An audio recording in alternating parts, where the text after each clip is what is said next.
So in my last video, I probably mentioned to you guys that this truck had a misfire issue in cylinder 6.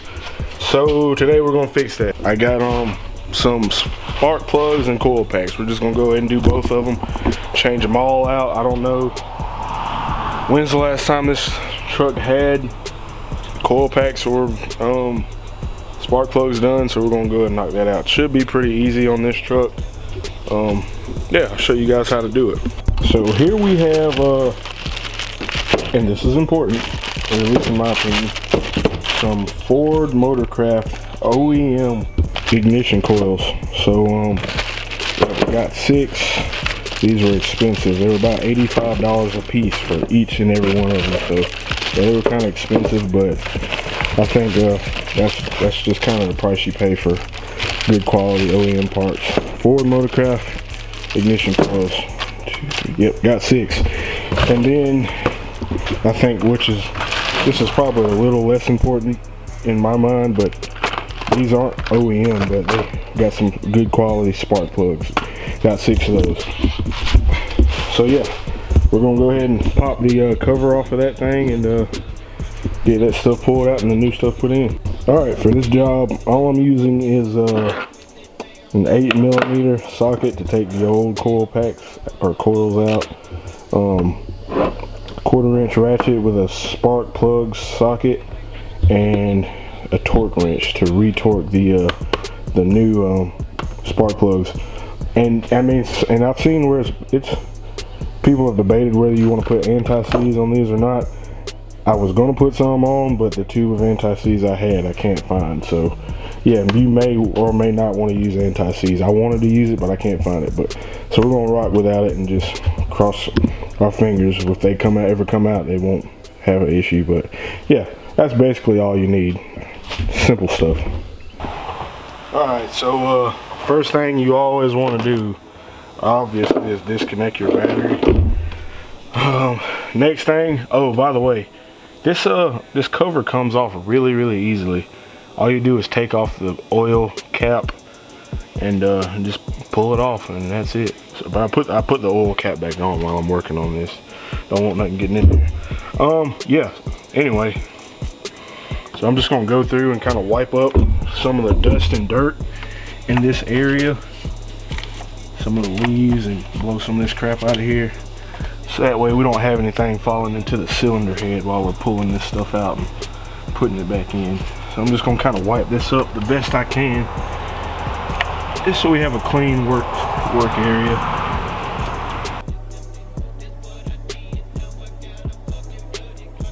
Alright, that's pretty decent.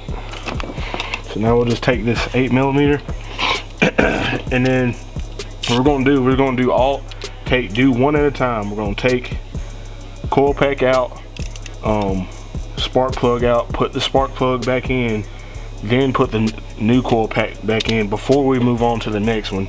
So that way we don't have the top of the cylinder exposed any longer than necessary, just in case something falls or decides to fly in there, which is likely to happen out where I live in this with all these bugs everywhere. Don't want nothing going in there. So we're gonna do one at a time.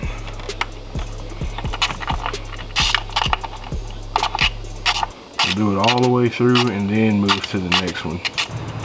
Bugs already flying in my face. And we'll go ahead and pull the plug out if we can. Probably another couple of good tools to have too is like a flathead screwdriver and some kind of pliers to grab the coil packs and to pull the plugs off, pull the plugs off the coils, because they were stuck pretty good, but I got it off. So we're gonna go ahead and snatch this out of here. It's probably, in all honesty, that plug is probably perfectly fine, but you never know. I want extreme reliability, so I'm gonna go ahead and replace all of them anyway. All right, plug or coil is out, so now we can go ahead and pull the spark plug out. So I just have here 1/4" ratchet, an extension, and then the spark plug socket. go ahead and reach down in there on the coil, the spark plug, and go ahead and pull that out.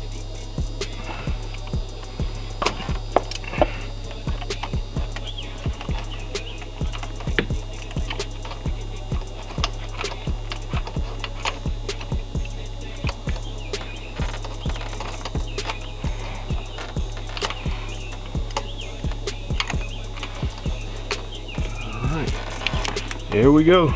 There's one spark plug, which seems like it's had pretty long life. It's got a lot of if you can see that, it's not terrible, but we're gonna go ahead and replace it anyway. So if it's any indication, these are actually Ford OEM spark plugs, which could mean one or two things. Either the previous owner replaced them with OEM spark plugs, or these are the spark plugs that have been in the truck for their entire life. So yeah, if these are the spark plugs that have been in there, you know, since it came out of the factory, it's way beyond time to replace them. So this probably isn't 100% necessary in most cases, but I'm just going to do it kind of by the book. It says on aluminum, I'm pretty sure this is an aluminum head, and for aluminum heads, these spark plugs are going to be torqued to between 18 and 21 foot-pounds. So we're going to go ahead and torque these down to what it says on the box. We'll do 18. Oh, too far. We'll do 18.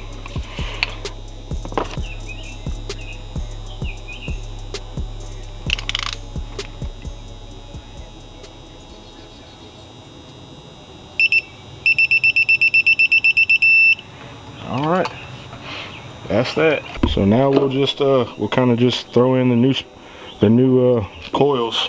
Want to make sure you didn't leave any part of the rubber boot on there. Make sure that came out with the one you pulled out, and the one you put in, make sure it's sealed up nice and tight.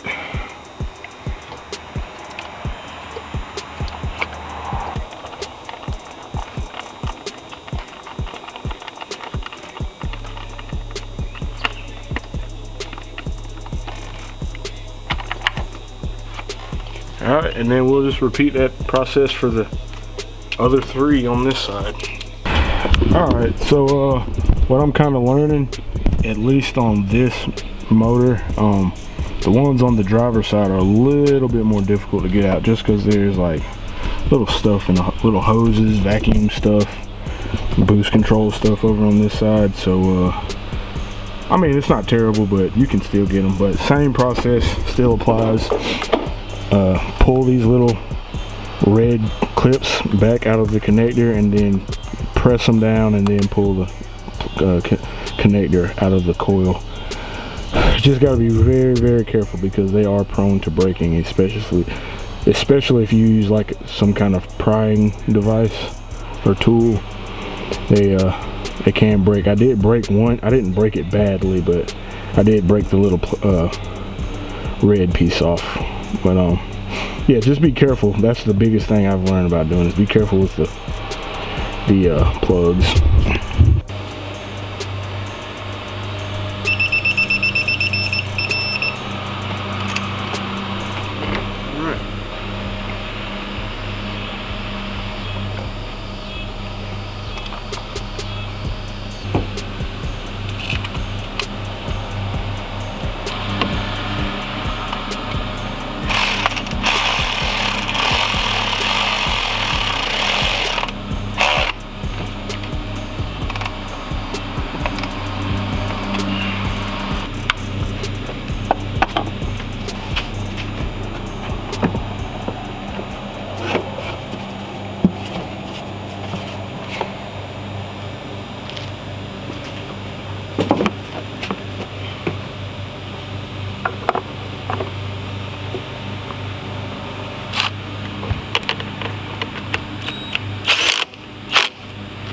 So I kind of laid out these spark plugs in the order they came out.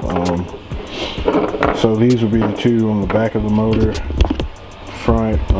So one of those two or cylinder 6. I don't know if cylinder 6 is on the driver's side or the passenger side, but either way, they are all pretty crusty and burnt up, so much needed maintenance. All right, so assuming we did everything correct, time to go for a test drive. So the only time it would really misfire before was at super high RPM. So yeah, we're gonna test this out, and we got all the way we can know if everything's good is to go to super high RPM. So what I'm gonna do is throw this thing in sport mode. See that little S?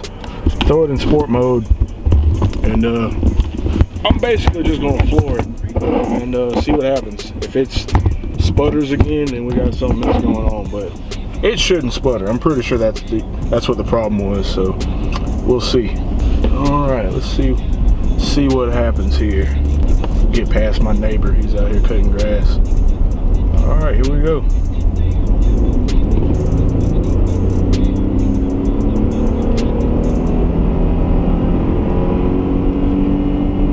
Oh wow. This thing actually, this could just be in my mind, but it's like it feels like it has just a slightly better throttle response than it did before. Yeah, I took it all the way to 60 or 50. I took it to about 6,000 RPM. That's red line for this thing. Absolutely no signs of sputtering, no misfires, no nothing. It pulls strong all the way to our red line. We'll do it one more time just for kicks and giggles. Oh yeah, definitely a little bit better throttle response. All right, we'll do one from that last one we was already going the speed limit.